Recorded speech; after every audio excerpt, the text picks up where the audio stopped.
Welcome, everyone. This is the weekly class of Mind Work. Um, we are going to talk today about the Paramita of Meditation. We begin our classes, as always, with joining the palms, bowing, and the recitation of the four great vows. Vow, recitation. I vow to deliver innumerable sentient beings of self-nature. I vow to cut off endless vexations of self-nature. I vow to practice limitless approaches to Dharma of self-nature.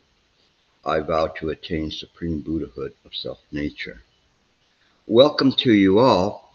Where we're going with this is very interesting because we're talking about the Paramita of Meditation, which is not really the Paramita of Meditation as you believe it to be. It's kind of been a misnomer, and it has been one in which, unless one delves into it in a very deep and profound way, just simply skims over it and says, "Oh, it's so important to sit in meditation." But it isn't in this way that it has to do with meditation. This is very, very important. And this was something that I had uh, my assistant Esther. Once I was talking about Hui Ning, and he was referring to meditation and wisdom as it was interpreted in an English text. But in this, it was something that um, I was stunned when she told me. Actually, it's much more than meditation, and and it really solved the puzzle for me because Hui Ning was not a very strong proponent of sitting meditation. Not that he was one that said you should not meditate or sit and meditate, but his practice was a more of a directing the mind at all times towards the practice. So when she explained that the term in Chinese does not necessarily mean simply meditation, I began to look into it deeper and deeper. And then just this week, again, I kind of fell through a rabbit hole with this where it is an incredible, uh, it's hard to put it into words, um, entry into the practice that is directly connected with the wisdom. And it again, it ties back to the Asta Sutra, ties back to directing the mind, ties back to everything of Mahayana in its way. And that it is, this term meditation is not really, let's start by not calling it meditation right now. And we can refer to it as what um, the um, and Vadim has something here. I missed that. Yeah, it is usually he mentions it's usually translated as samadhi. Thank you, Vadim. And the and it's not quite just samadhi. It is what I referred to as awareness samadhi, or non-conceptual wakefulness, or actually, as in the practice, that we use it in this way. But this idea of awareness and samadhi combined is one that's much closer than meditation. Once I had realized that the term was wrong, then I realized that when we have a quiet mind, our mind is not moving. Our mind is in a state of equipoise. It is this mind that is very um, refined. I think that's probably the best way to do that. I've been studying Nagarjuna's Six Perfections about this, and in terms of dhyana, and it is in this way. And he uses the metaphors of manufacturing gold, or purifying the gold, so that the dross is gone. But when the dross is gone, it is something that essentially in the transcendence, the dross was never there to begin with, so there wasn't anything to expel from it. This is very interesting, because this is why we talk about there's no attainment. All of this is very important for you to understand this um, Paramita of Dhyana. Dhyana meaning to practice. It's a verb versus, let's say, a noun. It is the process of how one practices, and this is very, very important, because as we see it, it is not just simply practicing on a cushion. The cushion is just a place where one has a practice feel, and the environment is limited with sensory input, so that one can have a better chance of refining the practice in a way that we enter into the single-minded purpose in meditation. In and as I refer to here in meditation, I'm not referring to the paramita meditation, but actual meditation of sitting.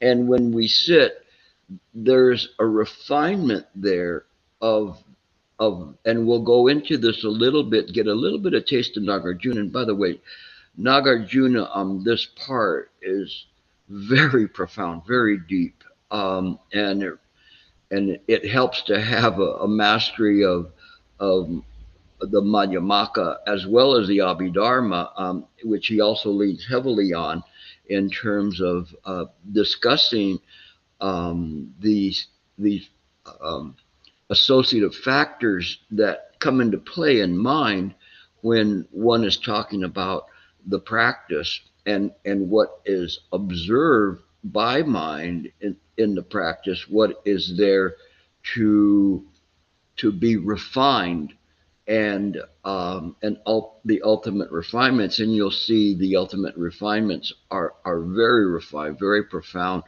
but very, very subtle, very subtle, where we think we're headed with this.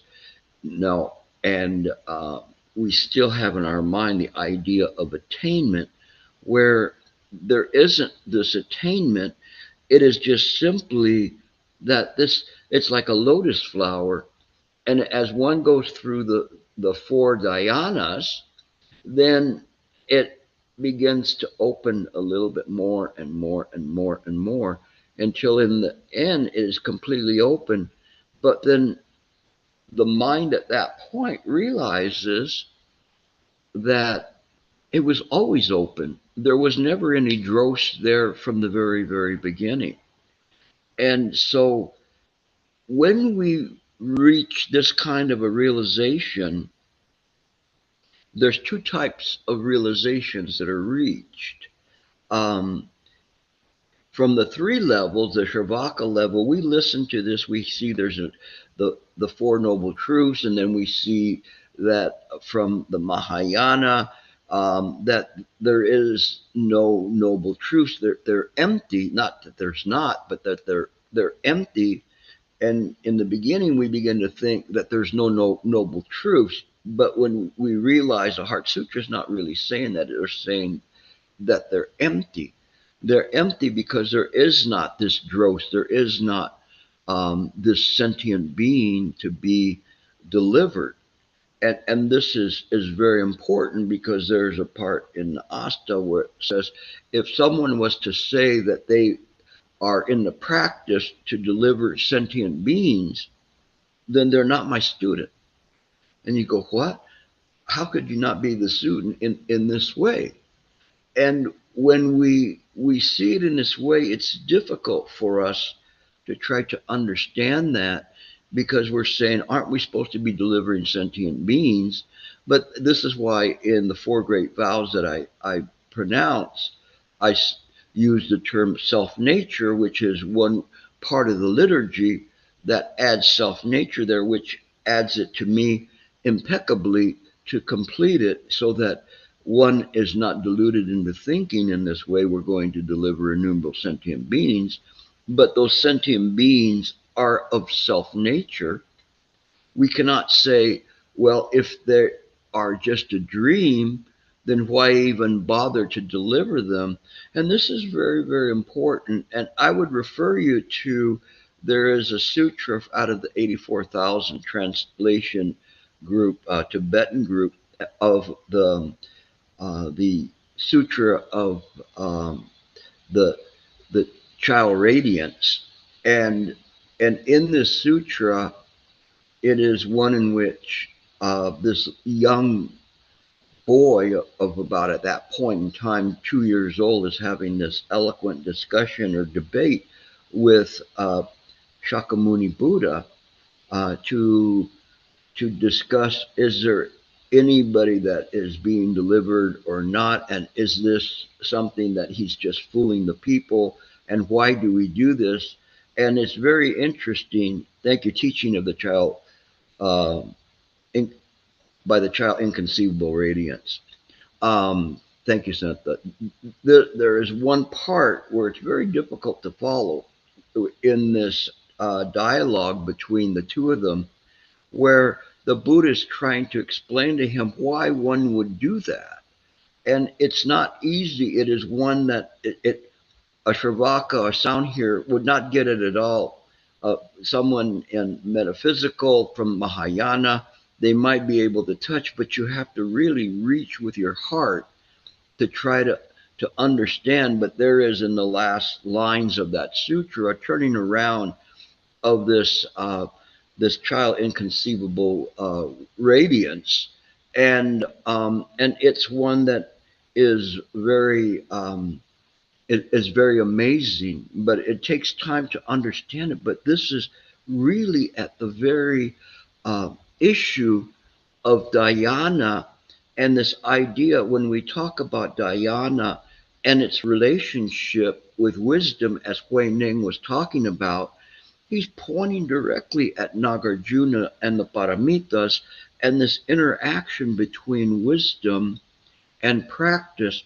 And why I'm always mentioning that one should be practicing to demonstrate rather than copy or try to adhere to some precepts. We we use our heart to demonstrate it, and demonstrate this kind of an understanding, not in a verbal way, but through our practice, through our presentation moment to moment of what needs to be there in mind at that very moment.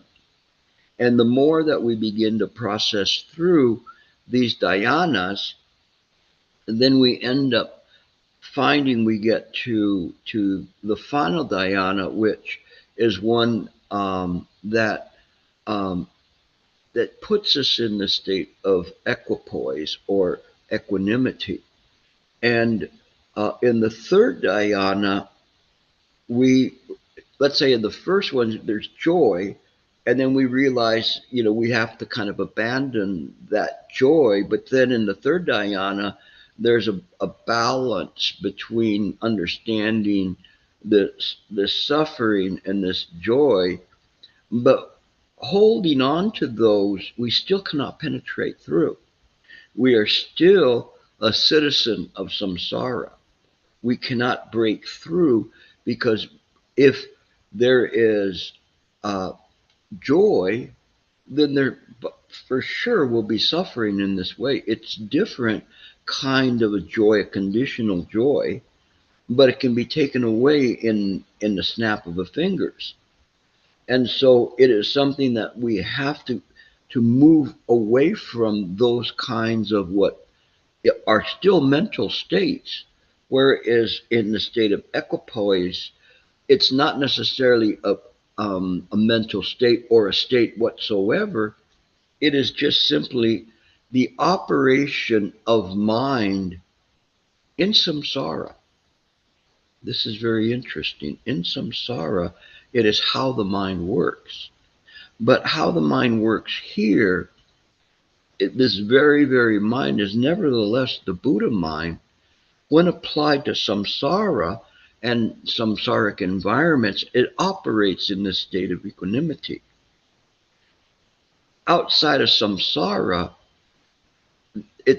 there is this demonstration of wisdom beyond wisdom, anyatara samyak sambodhi, that enables the inconceivable state of Buddhahood. Again, I hate to use the word state, it's mentioned in a sutra, but it's not a mental state. It is just simply the mind as it is, that is devoid of all illusory obstructions. There really isn't any obstructions there, but through the passage of lifetime after lifetime and karmic dust, our true nature, our original face, has been obscured.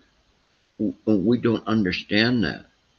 So the workings of the paramita of dhyana, the practice, has to incorporate this connection between wisdom and practice. This is what Huineng was uh, pushing for. It isn't necessarily simply a samadhi state in in sitting meditation.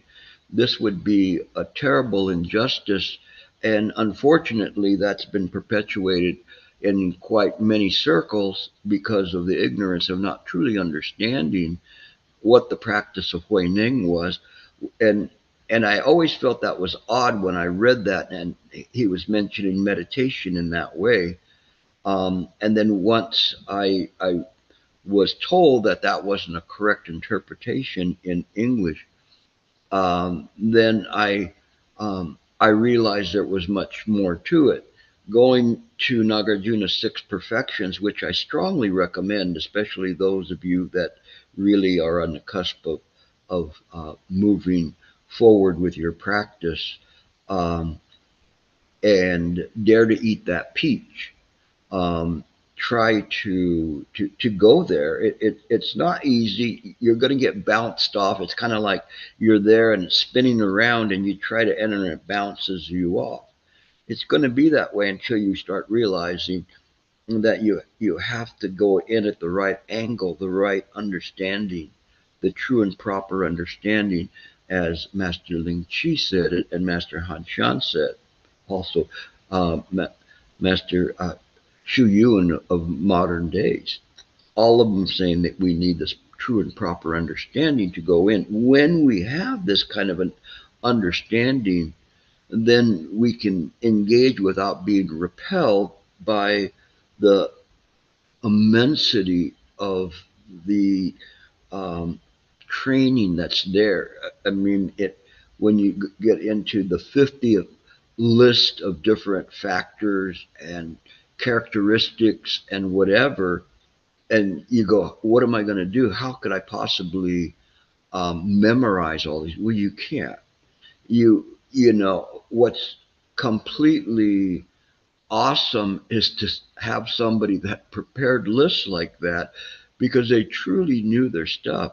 But little by little, you keep working at it, as I did with the Abhidharma, and I kept getting bounced off till finally it started to make sense to me, and um, and it's truly a wondrous document and training tool, as is the Madhyamaka school. And when you read Nagarjuna, it is absolutely just on the borderline of humans being able to understand it, much less to practice it. But it is in this way, and it is the job of those well-known advisors to try to interpret it and give you a taste of it, give you an interest in it, so that you could see, you know, what is there. So So now, kind of a quick recap as to where we're at. We now know it's more than just a meditation. I'm mentioning awareness because to me, I feel this is very important, not just when we sit to meditate, but an awareness all the time, a total awareness, what sometimes in the sutras and the treatises, they mention it as a naked awareness.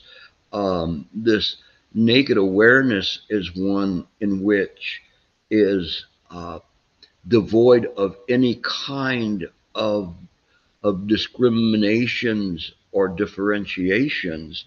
And I was working with one student this week and referred her to the the the child radiance. I refer to it as the child radiance sutra, and in that sutra, um, there's a part where the little boy, he's young, but he starts twirling. He's so happy and so overcome with this release. Imagine, because he had been lifetime after lifetime after lifetime, because of some transgressions, had been devoured by jackals and wolves. Um, and after he was abandoned by his mother, and he would just, it was like Groundhog Day, but not a very pleasant Groundhog Day.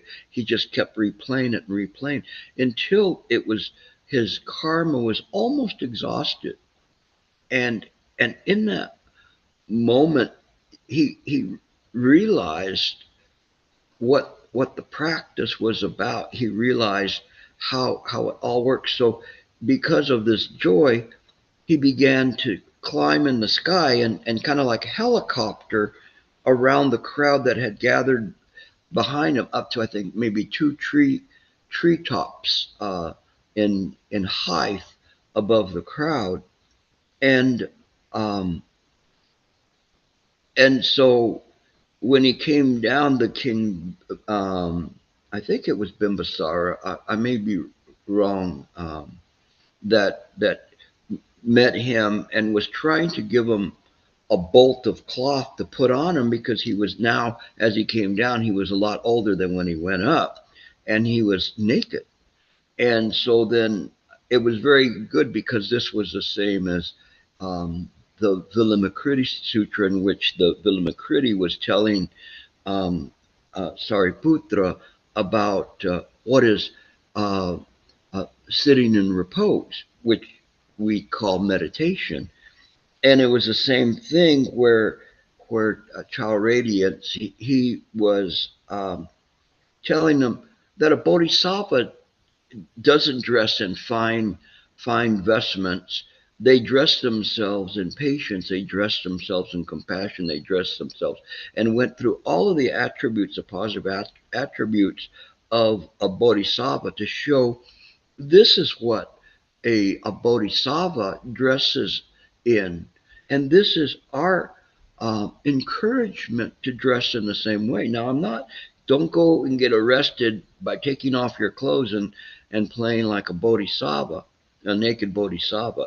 That's not what we're talking about here. What we're talking about is that we don't dress up and then say, okay, we are this or whatever.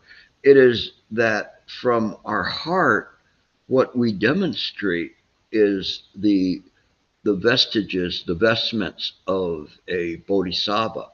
And this is how we accord with everything that arises in mind, moment to moment. We accord with bodhisattvas in this way. And so it is this dhyana that is being talked about here, the same as what Vilamakruti was saying to Sariputra. You don't rest and repose just simply by sitting there. It's dynamic, it's active. It is as the Bodhisattva Samantabhadra, Pushen Pusa, that it is activity, it's dynamic. And this is very important. And when you read the sutras and the treatises, you'll find these little bits and pieces like this that will lace in between them all to tie them all together. And when we see that and we say that it is this way that we should see it, the mind, even though it's empty, it's not dead. It has its own self nature. But we want to put the self nature of mind into the personality, ego, life, or being of a sentient being and think that they're one and the same. No, no, no, it isn't in this way. This kind of a heaps or skanda, they come in accordance with causes and conditions. They're manufactured by mind, but they are obscurations and a defilement of the pure nature of mind, which is the self nature of mind. But we then take this dream to be real. So you're walking around in a dream thinking it's real. But the whole process of practicing and developing through all of the dhyana is that you are seeing how to develop this. Another word for this as well, in which the Theravadins use very heavily, and in Mahayana, we have that there as a foundation, but more imputed than displayed, which is concentration. And this right concentration that comes up, which is also part of the dhyana, the Paramita dhyana, is there too. And in no, Sanskrit, samatha comes before the idea of samadhi, to be able to hold the mind um, without it um, being taken away. And it's something. Once I saw something very humorous when I was in court, and and and I was in the hallway talking to this attorney, and we were in uh, at the old courthouse where I was at, which was all full of marble and even very marble floors. And so if somebody would step, you could hear click, and it would click like echo off of everything. And so we were talking about our case and how we were going to try to solve it. And you could hear a click clack of heels. And as we were, I was facing the wall, and he was facing towards the center of um, uh, the hallway, and I could see what he was seeing through his eyes because he was hearing this click click, and evidently there was this very attractive woman walking by, and he was literally talking to me and then going click, click, click, click, click, click, click as she went by. And so obviously he wasn't really in the same present moment that I was in. Um, and it's something that I guess his single pointedness there was maybe a little different idea than what I would think. But in any case, um, it was something that um, showed that he did not have a single-minded purpose in that moment, because he could not pull himself away from this distraction. But when we begin to practice, we are not pulled away by these things. We are able to function in a proper way. Of course, if a fire bell goes off, we have to ascertain if there is a risk or not, and that may be your first thought. Your second thought would be the safety of people. Other people will have the thought of, "Let me get out of here." To me, I think I would think about saving people if necessary and looking around if there's older people to do. But it is in this way that we begin to utilize this mind, and and it's one where Shifu used to talk about this, but I think that in his the translations, the interpreters that interpreted for him, that I don't think they understood what he was saying. There's a difference between an ideation and mental discursion, and um, and the ideation is the moment in which a thought arises in the mind. People interpret it as being the idea of a thought, but it isn't necessarily really an idea of a thought. It is actually the first thought that arises, but it's an ideation, meaning that it is something that has come into mind.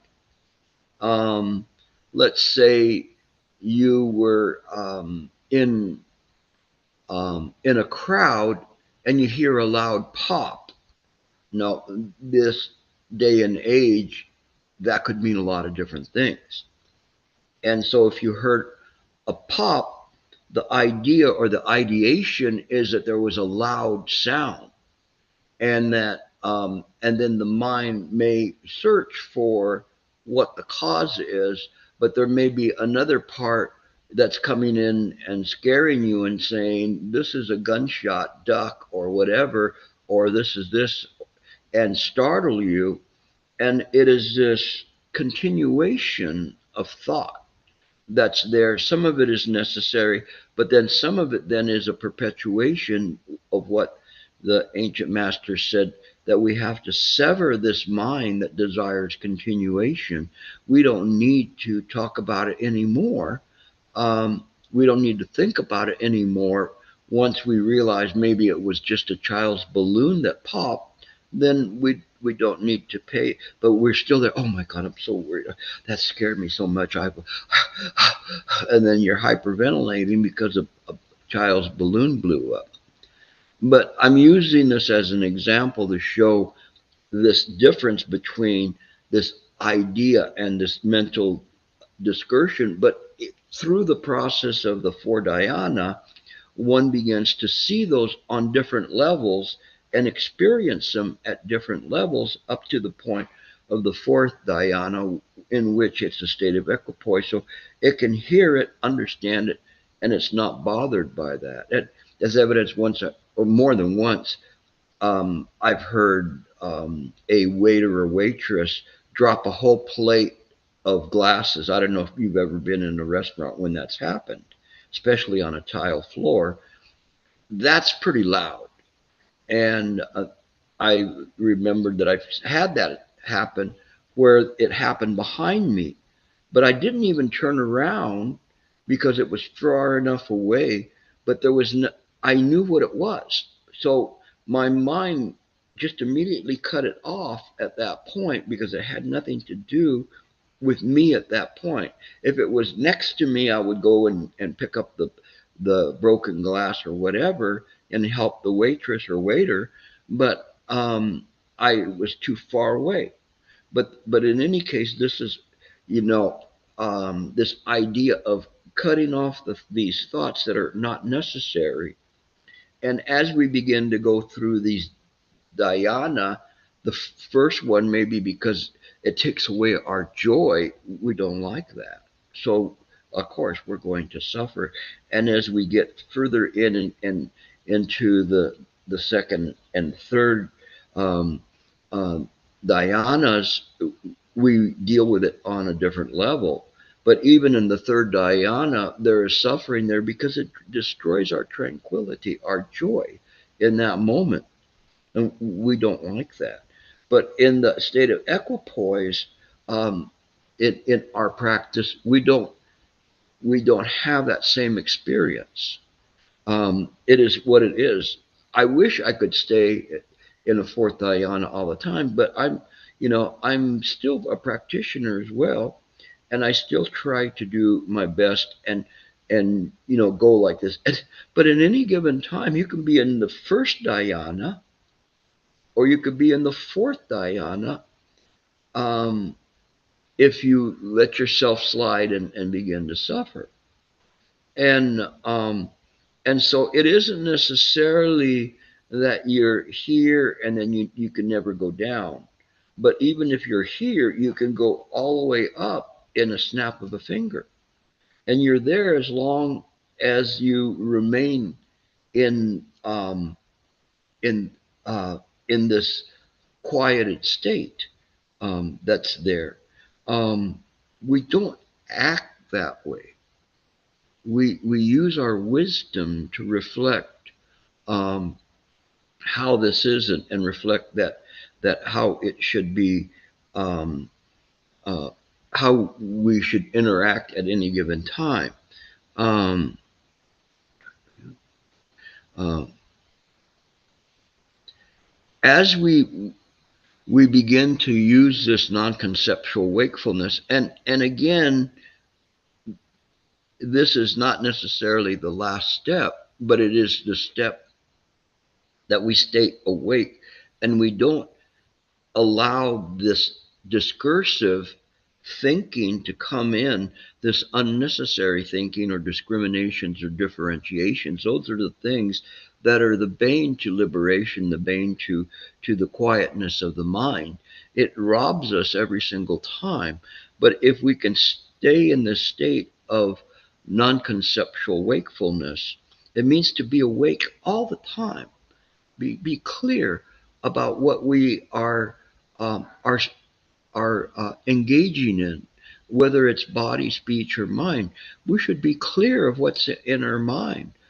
If we have visions of Krispy Kreme donuts dancing in our head, this isn't necessarily a wholesome a thought.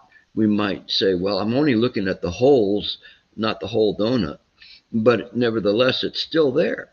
So we got to watch that. We have to be mindful.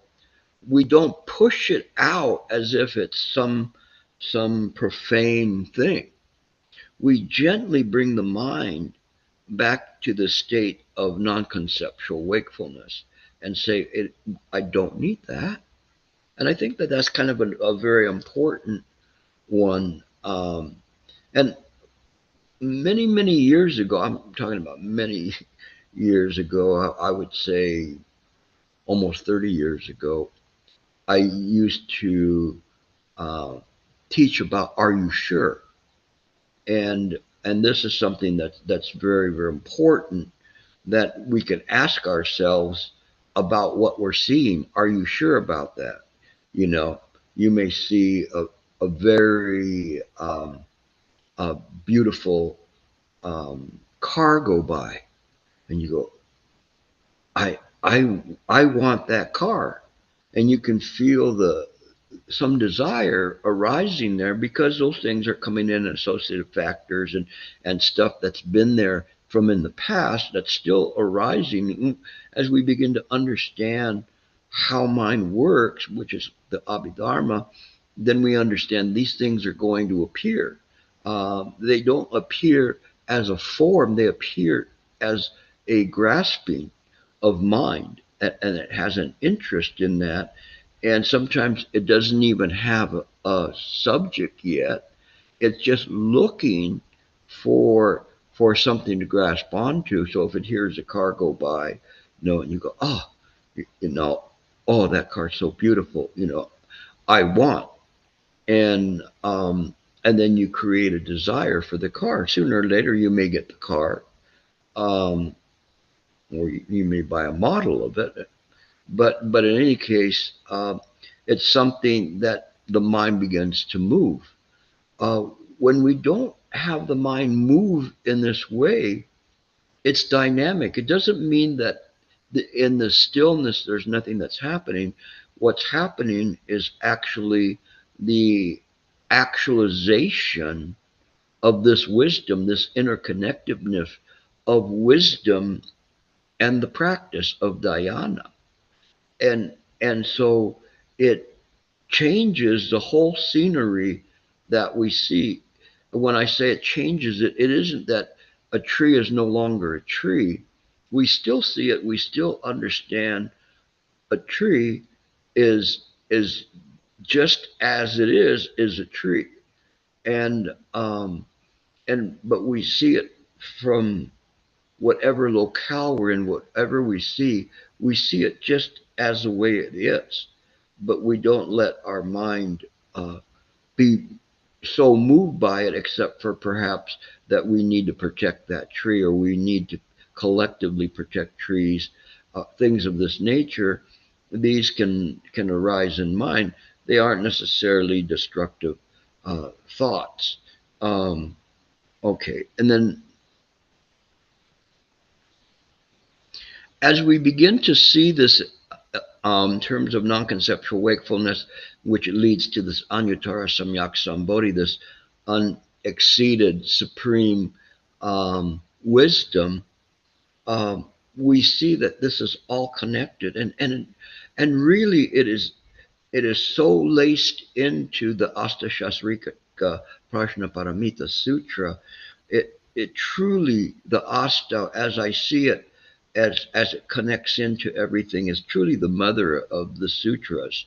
Although we have the Diamond Sutra, the Lotus Sutra, the Vatamsaka Sutra, they all are connected and related to this profound wisdom and the display and the correctiveness um, of the Asta Sutra, as it is not just simply discussing wisdom, it tells you how to demonstrate the wisdom. And it transcends the idea of us trying to describe or hold on to the idea of wisdom, that there we know that we have this transcendental wisdom. We understand it from the viewpoint of the metaphysical, and we understand that it's operative in this way, and we have faith in it. This is still belongs to samsara. It's not bad, because that is the platform that Hui Ning was saying the people have to get to, the platform to practice. That's the Asta Sutra. It is in this way. And so when we begin to see this, we understand all these terms that come in the Chan Master's treatises, or later on in other sutras. They're all there. They can be found there, of neither existence or non-existence. What? Well, there's Nagarjuna. Nagarjuna read that and went, "Whoa, really? I've got to write about that. I got to do commentary on it," because he saw that and it inspired him so much. Where did he get the six perfections from the Asta? He was inspired so much to do this, that he literally created the school of Madhyamaka. And it's kind of funny, because nowadays I read something where some scholar was talking about the Madhyamaka school, and he said this school has long disappeared. And I went, what? It disappeared? Exactly where did it go to? You know? And I'm looking at a book like this and I'm going, did it really disappear? How could it disappear? Maybe people don't have something like a lineage, but how can we separate Yogacara?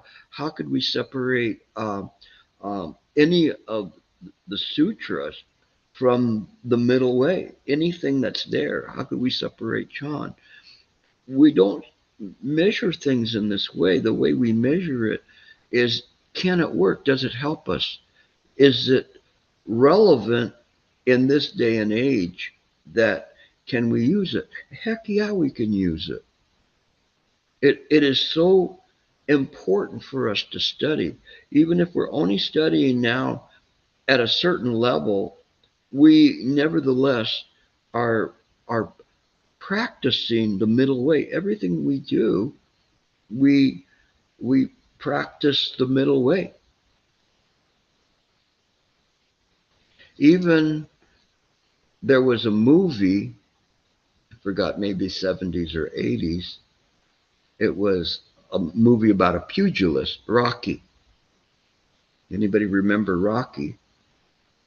And in the movie Rocky, he was literally got rocked by the other fighter, and he comes back to his corner, and he's so dizzy, and he goes, "I'm so dizzy. I see three of them." And one of his cornermen says, "Hit the one in the middle." And his manager says, "Yeah, hit the one in the middle." So you see, even the middle way works in fighting. But it is in this way that we stay with the middle way, um, in whatever we do, and you'll find it in everything that you do. Should I get a dozen, or should I get two? And it's a very funny thing, because they even have this kind of a mindset when you go. I remember going to some place, a fast food place, and I wanted some little creamy things. They weren't quite donuts, they were pre-donuts, proto donuts. I don't want to formally call them donuts, but they had a choice of buying two, or choice of buying 12. But if you bought two, it cost the third of 12. So they were forcing you to buy 12 rather than the two. It's very cruel, because if you bought two of them and then another two, you're paying for half the price, but only getting one third of the same. It didn't make sense. But we are always faced with things like that. But our mind. The reason I'm telling you this is because all commercials, all sales, and everything else, it's all based on this allure of the mind to reach for something and get something, and so they scale it in a way in which you feel like you can't get it. And um and so so it's difficult, um in that way, for us to understand um how to overcome it. But we have to use our wisdom, this wisdom that doesn't isn't titillated at the senses. It doesn't have this mental discursion following it. This is very, very important. Okay. Um, Let me read a little bit of what Nagarjuna was talking about, and to give you some inspiration in terms of this. Um, Let me see, that was 6:30.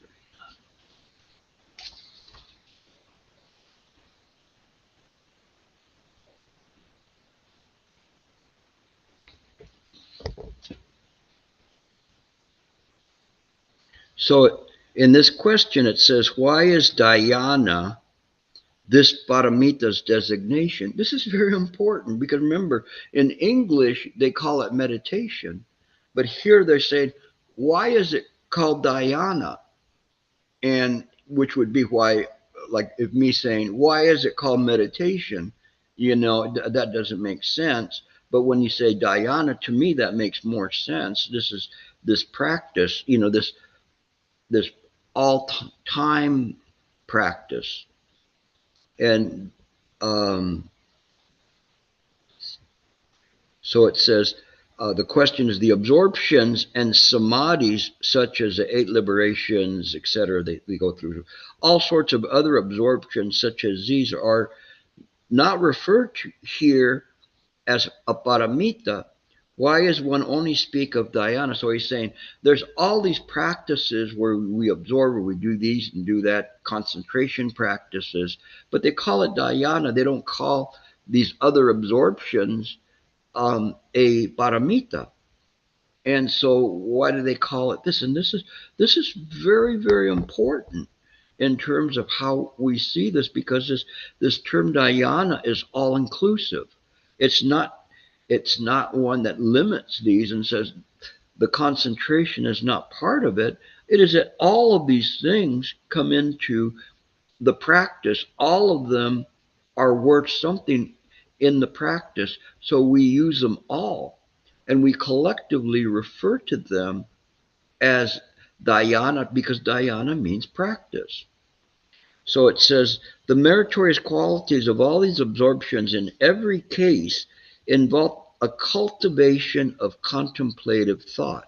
This is very important. This term, contemplative thought, is very, very important because it is why I always say to you, you have to contemplate.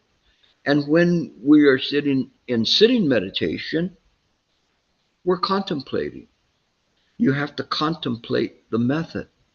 You don't think about the method, because if you think about the method, then you would have the ideation of the method and then this discursive thought of the method, this linear thinking.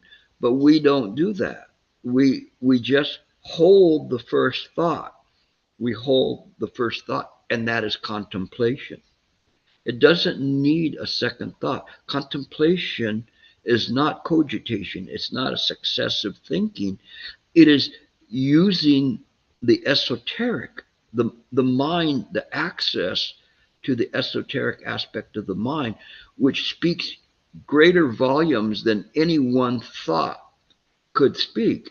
It is in this way that how we practice. So it's very important when we understand this cultivation of contemplative thought. When one speaks of the Paramita of Dhyana, all of these are subsumed. So all of these different types of practices, concentration, everything, and let me explain it in terms of sitting on the cushion, even though I was kind of separating it and saying it's more than sitting on the cushion, but it's helpful in this way that when one is sitting and we say contemplation, in that contemplation, then this in dhyana, everything is absorbed into it.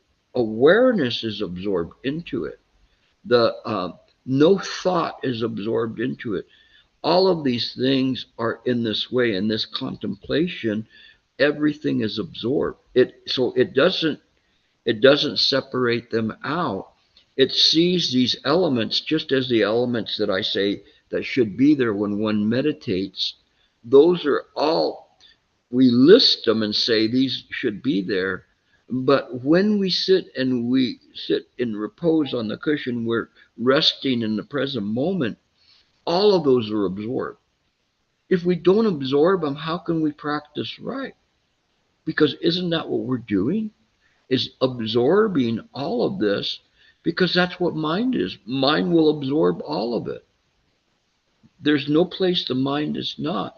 But as we begin to practice it, and we practice it in right view, we are absorbing all of this.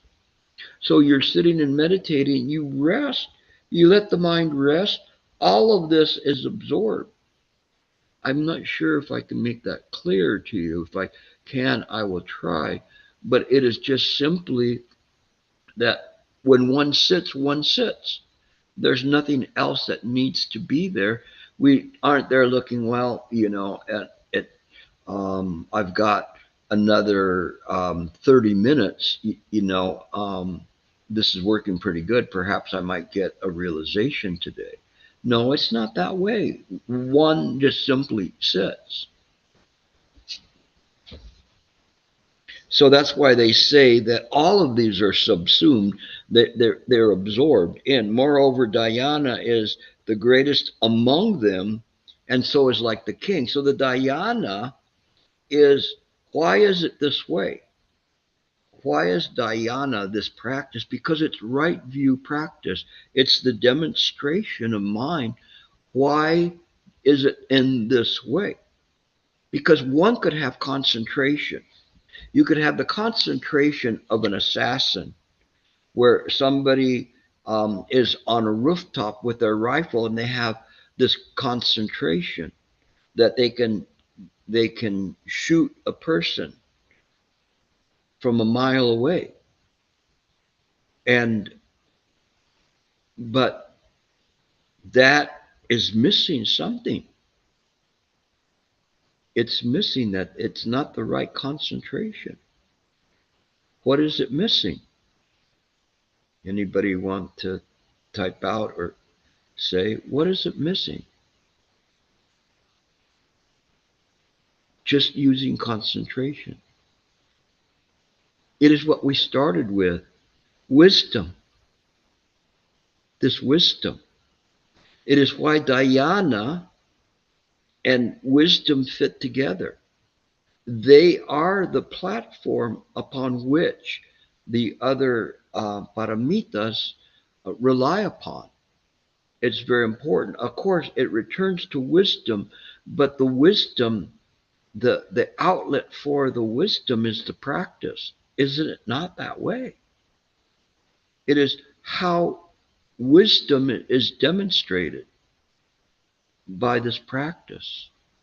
So all the things such as concentration on meditative absorptions and all those things, they all are leading towards the idea of um, the um, the mind being settled, which is the wisdom.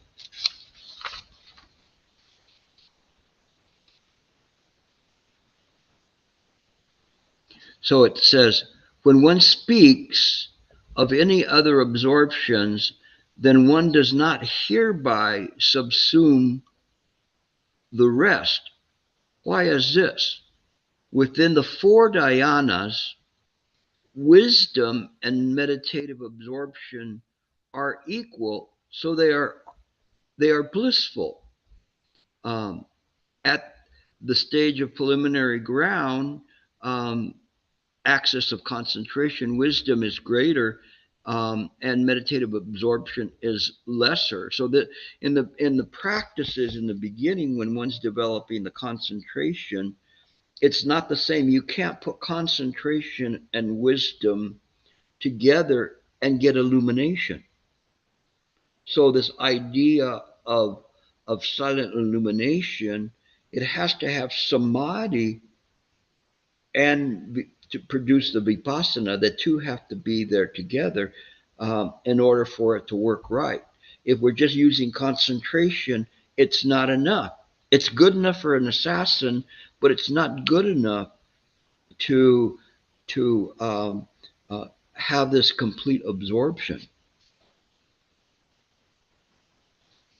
Um,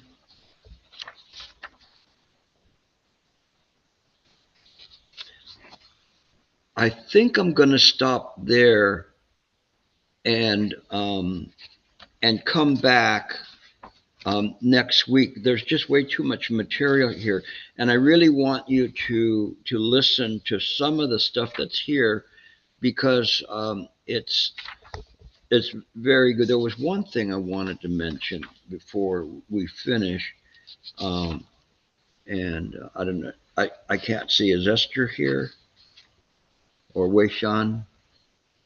You, Yes, Gilbert. are you here? Yes. All right. Hold on a minute. And I don't know if Wei Shan's here. I'm just kind of scrolling through the people. Okay. Um, I want to read this one part because it talks about this upika that you and Wei Shan were studying the other day. And perhaps it might help you, but it has to do at this point with the third dhyana. Um, and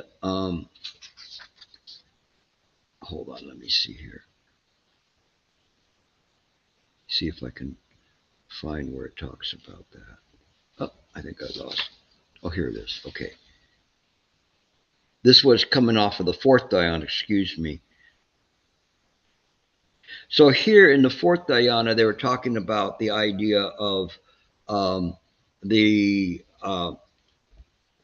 bliss and suffering, and it says this: through cutting off both suffering and bliss, and having earlier put an end to both distress and joy, one consequently enters into the fourth dhyana, wherein one experiences neither suffering nor bliss, and abides in the pure equanimity.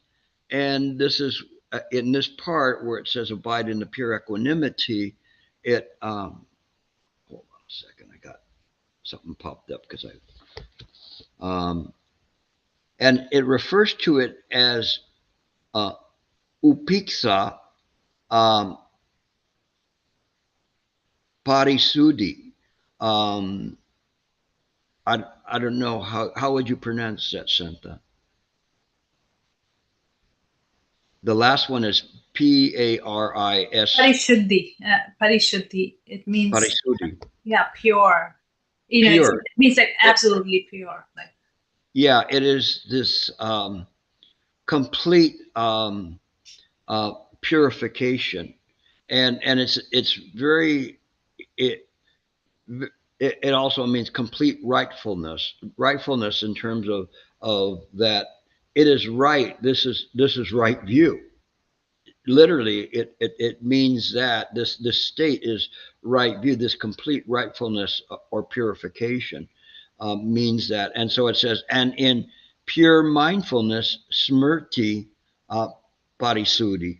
And so I wanted to mention it to them because this is where you're headed in this what you would refer to as the fourth jhana. Here Nagarjuna refers to it as the fourth dhyana. And in this, where he's saying this, it is this rightfulness of the mind, the complete rightfulness of the mind, how the mind should be. Again, this is right view. It is how we use this wisdom to to be via the demonstration of the wisdom, its right view. And so all of this fits in. So hopefully you have a better understanding now of this paramita of so-called of meditation, which I now will refer to as the paramita of dhyana because it's a more correct way of looking at it, where it incorporates all these things in terms of samadhi and absorption and everything else, and they're all subsumed into this, which is the practice of right view or practice of mind, same thing, or demonstration of it. It is not the practice as we are acting like we want to do something. We are demonstrating moment to moment um, the function of mind, the dynamic aspect of mind. Okay, we'll leave it there for tonight. Well, that time went very fast. There was so much I wanted to try to get in for you to truly understand this, and I have to give a big assist and shout out to Nagarjuna.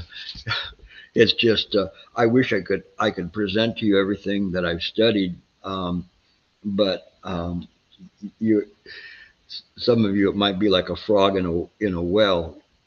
It may not be that bad if your head blows off, but in any case, it is truly I give deep reverence to his compassion to put this all down.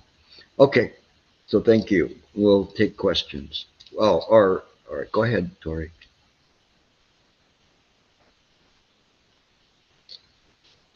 Amitofo Gilbert, thank you so much for the lecture.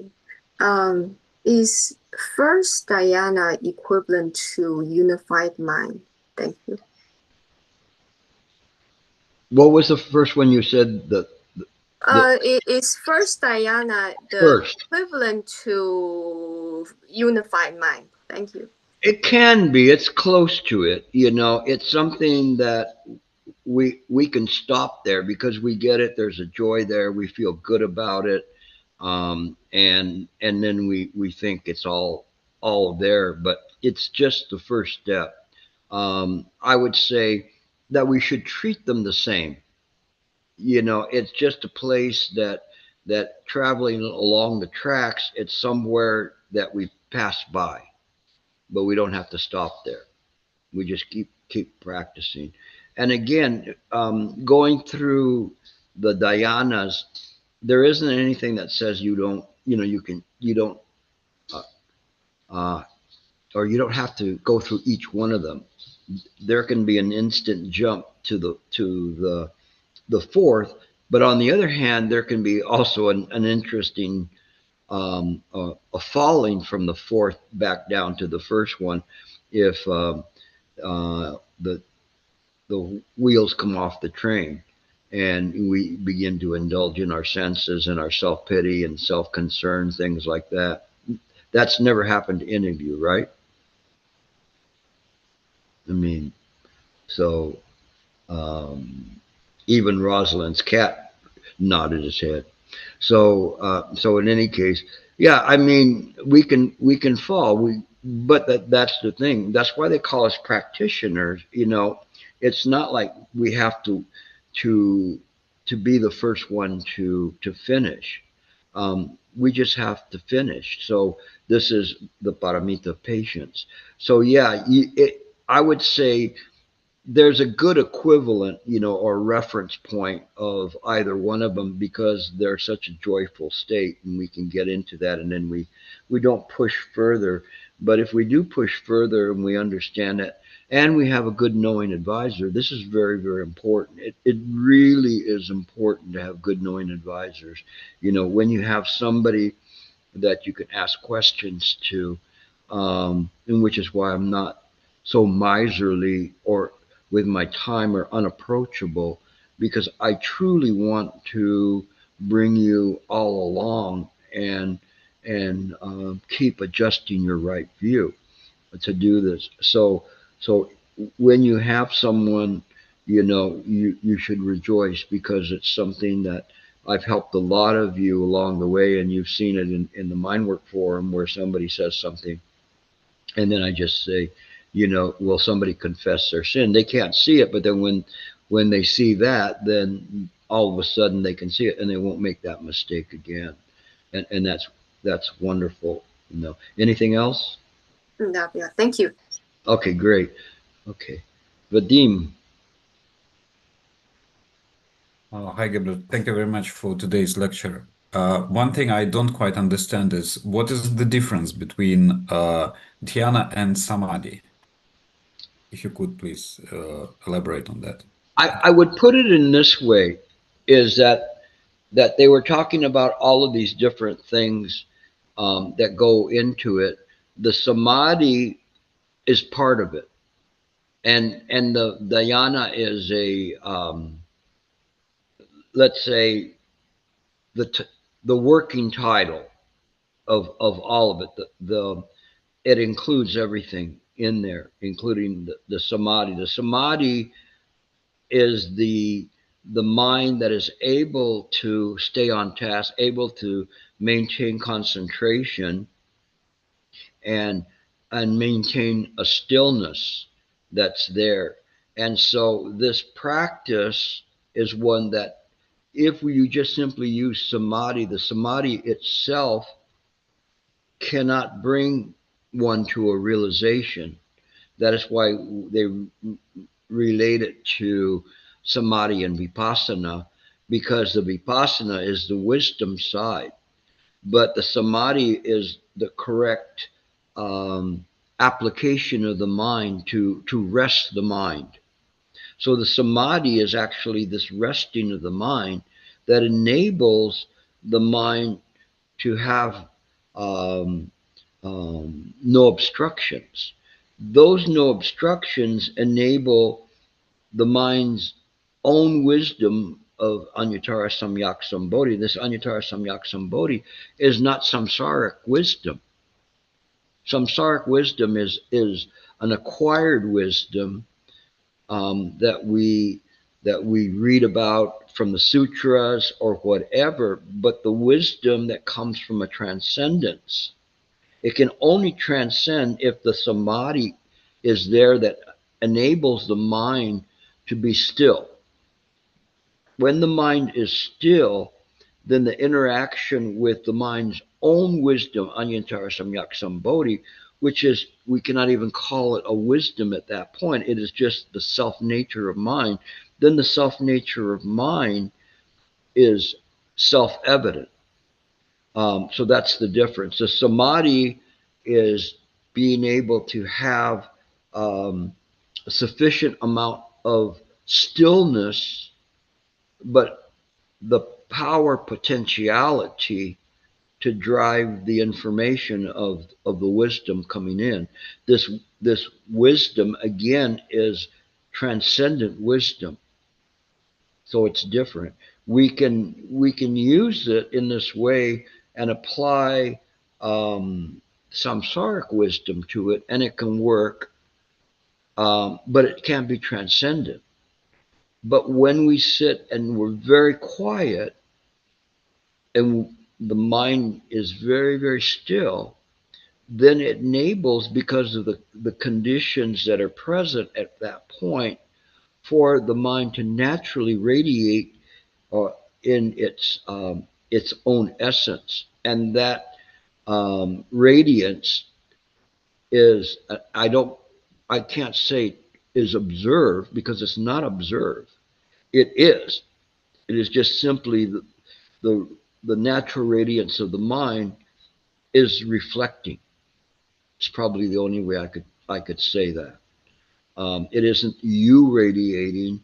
It isn't your mind radiating. It is just simply the transcendence enabling mind to manifest. Hopefully that didn't confuse you more, but it's hard to, because I'm talking about things that are off the platform. But Thank you. I think you can get there. So you'll know you're off the platform when you can't feel any solid ground beneath your feet, or you can't feel your feet. All right, but yeah, good question. And again, these are good questions, because this is, let's say, upper level questions that are coming up because you're kind of sorting through this, and from your practice, you're trying to resolve those. Okay. That help, Vadim? Okay. Yes, Okay. thank you very much, Gilbert. Okay. Ideal. Hi, Master Gilbert and everyone. Today, Rob has a question, so I'm putting him on the speaker. Okay. Rob. Amitofo, Gilbert, how are you? Fine, thank you, Amito, Rob. I did a retreat this weekend. I've been contemplating a couple of things, actually a lot, and I just wanted some of your guidance and wisdom on how I can maybe cultivate this bit. But I'm trying to figure out why I'm here. Where did I come from? And I guess what is my contract and mission here? You have to look under the bed, um, and see where all that dust accumulated from.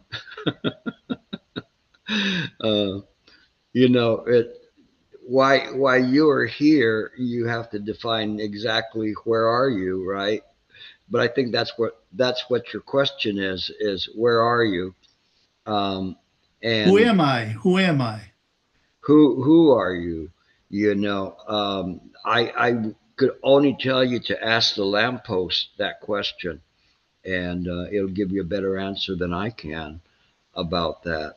But to say, who you are and whatever, you can look at your ID, and hopefully it says U.S. citizen, or you have a green card, or it may be a little dicey for you. But other than that, I think that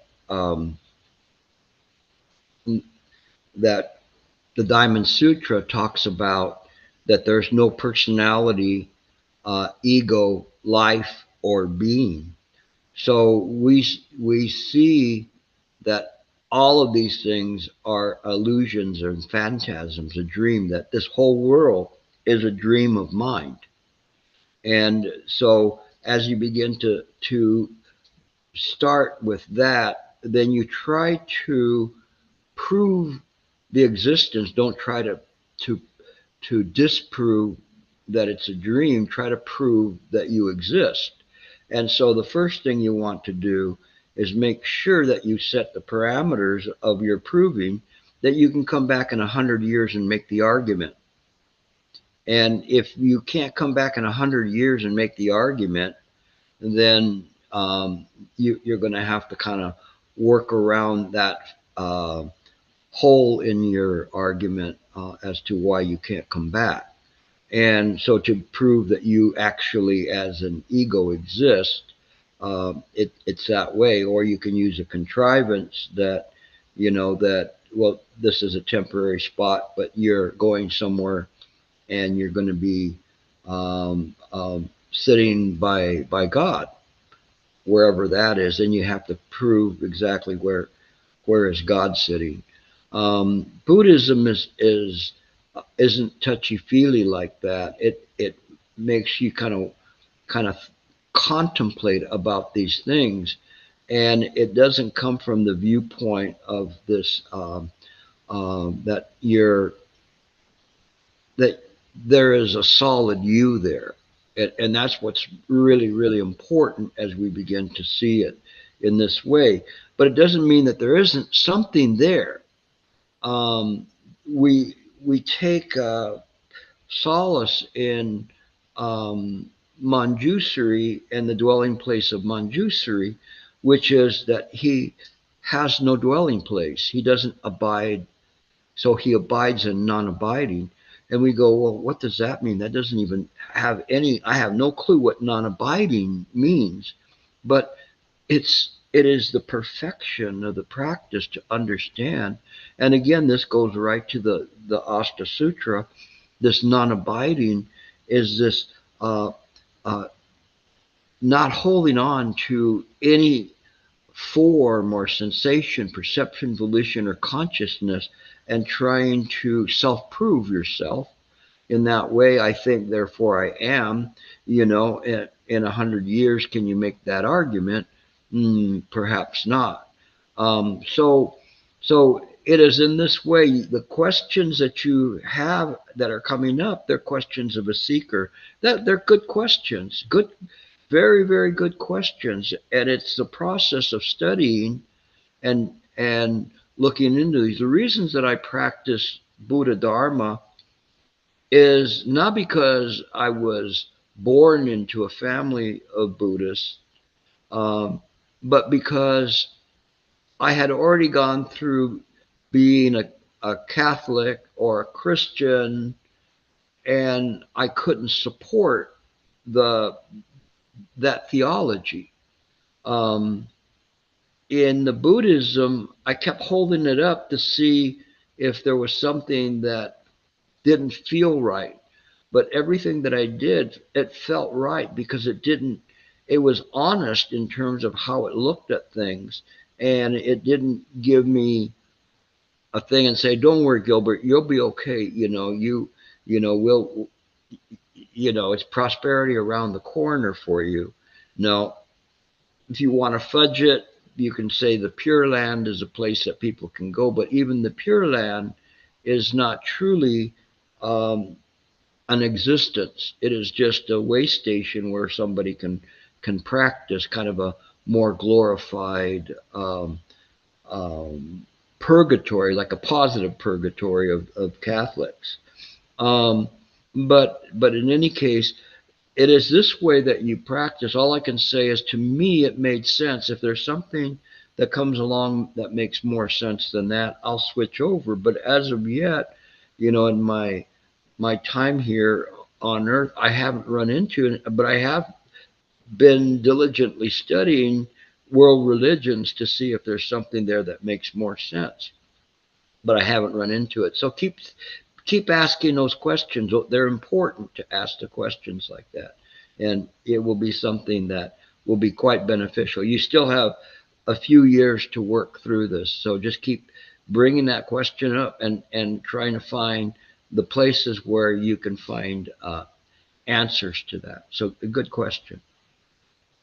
Okay, thank you. Oh, Thank you're you very welcome. No problem. Any other questions? No? You guys are going to let me off early today by 8 minutes.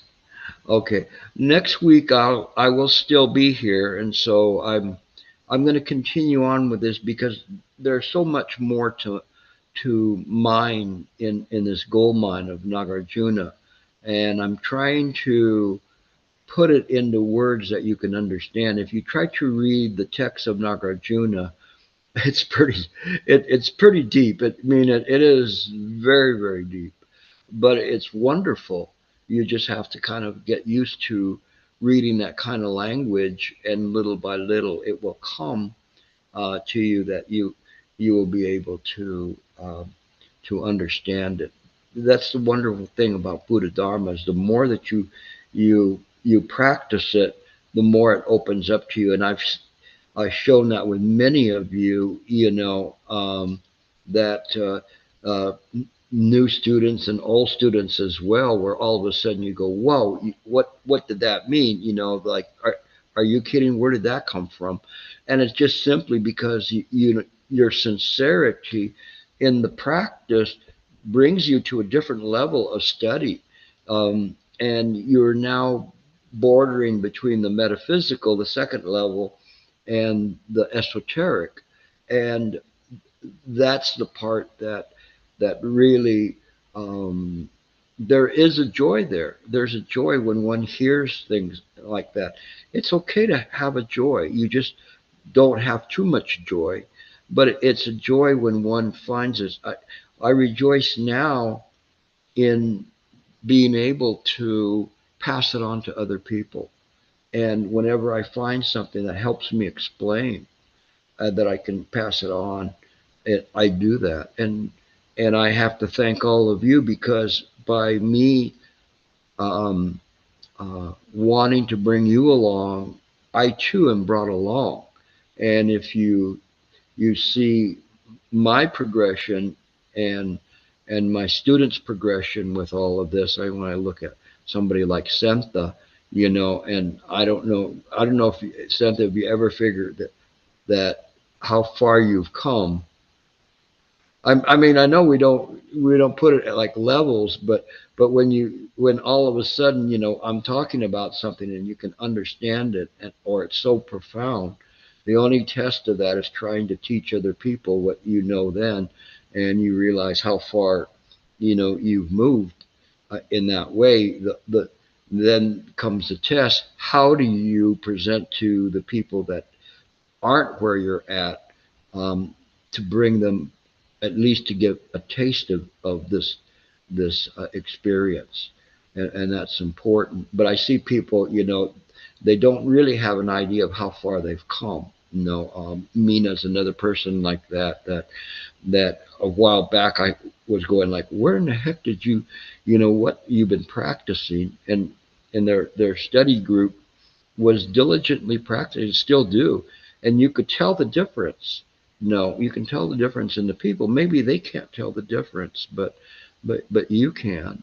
And even in some of my lectures that I'm lecturing now, I don't think that I would present those lectures like that in the past. Not that whatever I said in the past was bad, but it's just that there's this different gear, different flow that's coming now in the practice, and I'm so pleased to discover this different gear and way of presenting, because what I'm presenting to you is on a very deep level.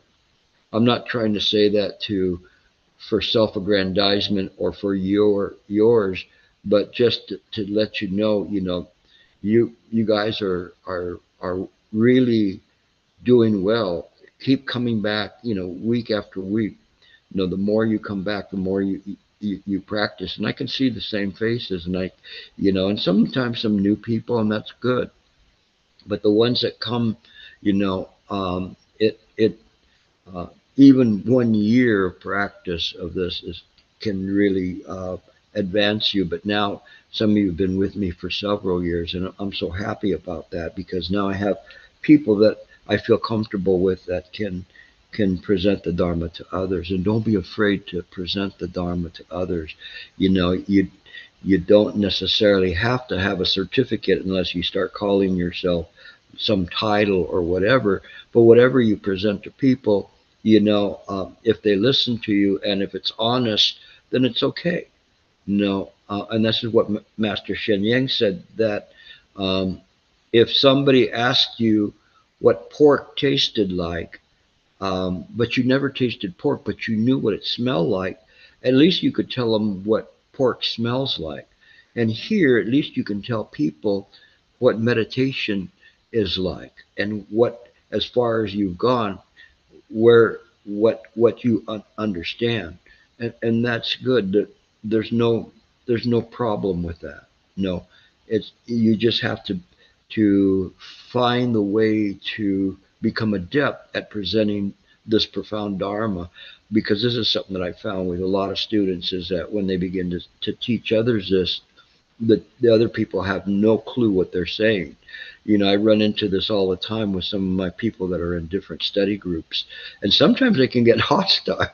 You want to push them out because they have no clue what they're saying, you know. But hang in there with it, okay? All right, you guys, I will go.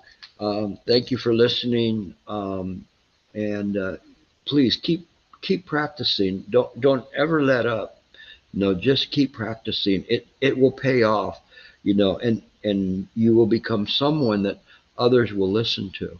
This is important. I'm trying to lay seeds wherever, on the dark side of the moon, on the eastern seaboard, um, and in Europe.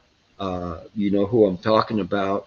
I know I see you guys as incredible seed planters, and I really hope that you can do well and begin to translate some of the Dharma into your own language, so that others will be able to appreciate what you've learned here, and also to give the classes. So the ones that are here now, I would authorize you to present um, Dharma teachings. I have confidence in you. Okay. And so the people that come regularly, I have no question about their abilities. Okay, thank you all. Take care. Blessings to all of you. Bye bye. Thank you, Gilbert. Thank you, Gilbert. Thank you, Santa. Thank you. Thank Thank you. you. Thank you, Thank Santa. you, Gilbert. Thank you. Yeah. Thank you. Yeah.